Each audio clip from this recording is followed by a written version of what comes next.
Wasting time fishing around for info on how to buy the best seafood? We reeled in the top 3 things to look out for when buying fish. The biggest thing is actually just to come into a fish market and find somebody you trust. Having grown up fishing the Alaskan waters, Cedar Mulligan of Alaskan Pride Seafoods knows his fish, and the first thing he says to look out for is fish fraud.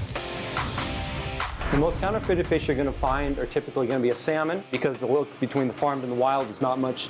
And then also the whitefish are going to be like tilapia, often is exchanged for like a rockfish, something like a red snapper. So what's something that we can do to see if it's counterfeit or not? Look at price points. If it doesn't make sense, if it's too cheap, then it's probably not going to make sense. You're not going to get a Chilean sea bass for about $10 a pound. It costs them much, much more than that.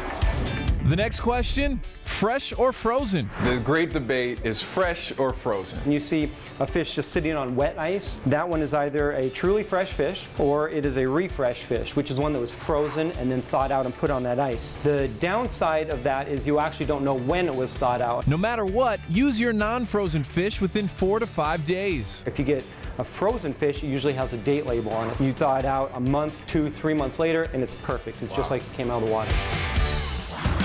And finally, should you go with wild fish or farmed fish? In my professional opinion, the wild fish typically has a better flavor to it. And Cedar says farm doesn't always have the nutrient profile that wild caught does. Look at the box or the packages they came in. We have the Marine Stewardship Council. This blue label certifies the fishery was regulated and the fish is safe for consumers. If you can get a truly fresh fish, it's hard to ever beat something that just came straight out of the water. The big catch of the day is the Fish 411 on the lowdown.